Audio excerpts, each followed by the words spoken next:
Hi hello everyone, নমস্কার বন্ধুরা। তো আজকে তোমাদের সাথে একটা আচারের রেসিপি তোমাদের সাথে শেয়ার করার জন্য আসলাম। তো এখানে আমি দেখো বাঁশকরল নিয়েছি 3 পিস। বাঁশকরলটা এটা চিলকাটা ফালাইয়া ধুইয়ে কাটে পরিষ্কার করে নেব বন্ধুরা। তো চলো এটা কাটাকুটি করা যাক। আর এখানে মশলার জন্য আমি কি নেওয়া হয়েছে দেখো, এখানে নিয়েছি আমি গোয়া মশারি, জিরা, মেথি, কালো শস্য আর পিলা শস্য। আর এখানে আমি নিয়েছি গোটা ধনিয়া আর আজওয়াইন আর সাদা তিল। আর এখানে দেখো আমি আদা, রসুন আর দেখো লঙ্কাগুলা, এই যে নাগামরিচ বলে, আর এটা শুকনা মরিচ আমি পিস পিস করে কেটে রেখেছি বন্ধুরা। আর এটা আছে ভিনিগার দেব। তো সঙ্গে থাকো, পুরা ভিডিওটা A to Z আমি দেখাবো বন্ধুরা। তো এইগুলো কাটাকুটি করে নিয়ে যাক। তো আমি এগুলো কেটে নিয়ে আসি বন্ধুরা। তো প্রিয় বন্ধুরা, আমি এই যে বাঁশকরলটা কেটে ধুয়ে এটা বয়েল করে নিলাম, কড়াইয়ের মধ্যে দিয়ে বয়েল করলাম। বয়েল করার পরে এটা জলটা শুকিয়ে নিলাম। তো এখন তো বৃষ্টি হচ্ছে, রোদ নাই, তো জলটা শুকানোর জন্য একটা আমি টিস্যু পেপার দিই বা সাদা কাপড় দিয়ে পেপারের মধ্যে দিয়ে জলগুলা এরকম চেপে চেপে জলগুলো উঠাইয়ে শুকাইয়া নিলাম বন্ধুরা। জল থাকলে আবার আচারগুলো খারাপ হয়ে যায়, আর রৌদ্র থাকলে একটু রোদ দিয়ে শুকাইয়ে আচারটা বানালে ভালো হয়। তো চলো আমি এখন মশলাগুলা এখন আমি হালকা ভেজে নেই। তো সঙ্গে থাকিও, পুরা ভিডিওটা দেখার জন্য অনুরোধ রইল। তো আমার প্রিয় বন্ধুরা, এগুলো আমি পিষে নিলাম এটা। তো এখন চলো ওইদিকে বানানো স্টার্ট করি। কড়াইয়ে বসাই দিয়েছি আর অয়েলও ঢেলে দিয়ে আসলাম। তো আমার প্রিয় বন্ধুরা, কড়াইয়ের মধ্যে সর্ষে তেল দিয়েছি আমি, এবং আমি ইঞ্জিন তেল দিয়েছি।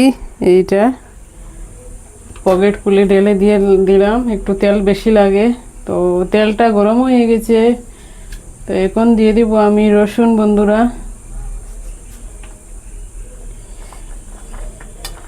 তেলের মধ্যে আমি রসুনটা ফ্রাই করে নেব।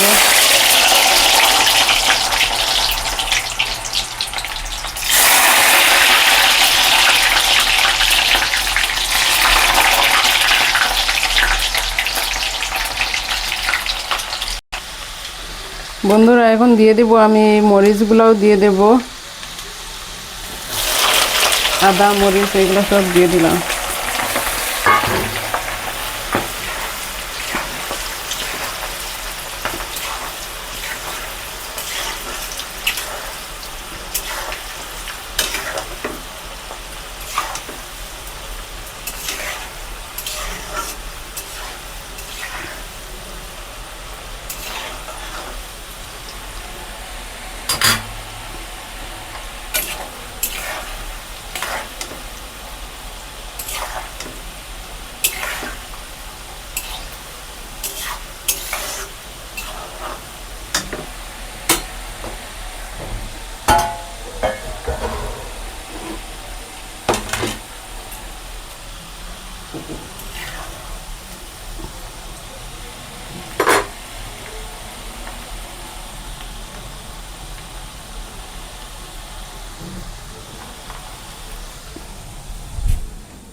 তো বন্ধুরা, আমি গ্যাসটা বন্ধ করে নিলাম। এখন এইগুলা ভালোভাবে ফ্রাই হয়ে গেছে। এখন আমি ওই যে মশলাগুলা দিয়ে দেবো। এখন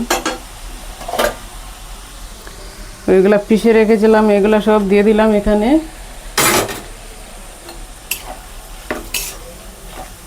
দেওয়ার পরে আমি এখন দেব হলদি পাউডার আর লাল মরিচের পাউডার দেব বন্ধুরা। তো আমি 1 চামচ লাল মরিচের পাউডার দিয়ে দিলাম। আর দিয়ে দিব আরও 1 চামচ হলদি পাউডার,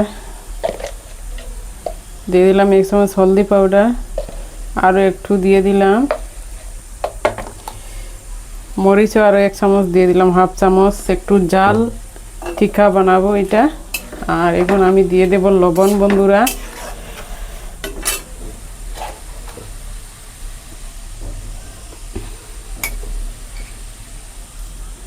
1 চামচ লবণ দিয়ে দিলাম, আরও 1 চামচ দেব, তো 2 চামচ লবণ দিয়ে দিলাম। এখন আমি ওই যে বাঁশকরলগুলো দিয়ে দেব এখানে। বাঁশকরলটা দিয়ে দিলাম কড়াইয়ের মধ্যে, সবগুলো ঢেলে দেব বন্ধুরা।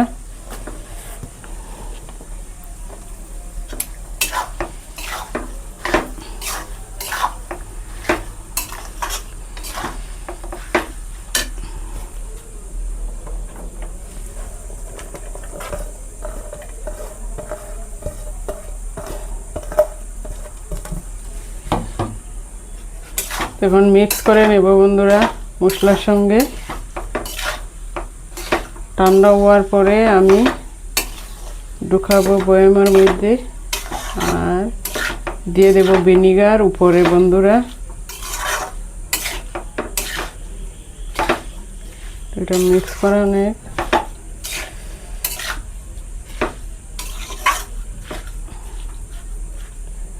তো একটু ঠান্ডা হওয়ার জন্য রাখবো। তো প্রিয় বন্ধুরা, তো আচার ঠান্ডা হয়ে গেছে, এখন আমি বয়ামে ঢুকাইয়ে নেব বন্ধুরা। তো দেখো, আর উপরে দেবো একটু ভিনিগার। তো ভিনিগার নিয়ে আসি। তো বন্ধুরা ভিনিগার, এই যে ভিনিগার, এইটা ঢালবো আমি, মেপে ঢালবো। কতটুকু ঢালবো দেখো, ভিনিগার নিয়েছি এখানে আচার খারাপ না হওয়ার জন্য। এতটুকু ভিনিগার নিয়ে নিলাম, আধা বাটি। তো পরে দেব এটা উপরে।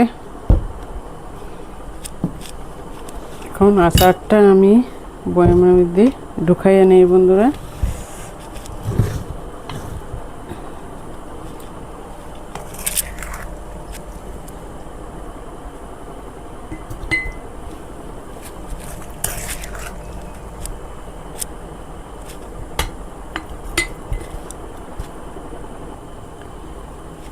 তো প্রিয় বন্ধুরা, জারের মধ্যে আমি এগুলো ঢেলে দিলাম আচারগুলা।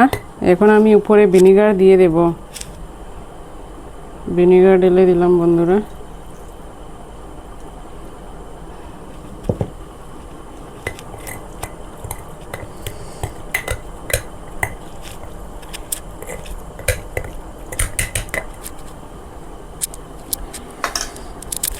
তো প্রিয় বন্ধুরা, আমার বাঁশকরলের আচারটা কেমন লাগলো তোমাদের? যদি একটুকু ভালো লেগে থাকে তাহলে নিশ্চয়ই একবার ট্রাই করিও, আর লাইক, শেয়ার, কমেন্ট, সাবস্ক্রাইব করে পাশে থাকিও।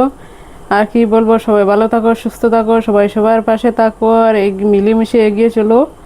তাহলে বন্ধুরা, এতটা আমার ভিডিওটা দেখার জন্য সবাইকে অনেক অনেক থ্যাংক ইউ সো মাচ।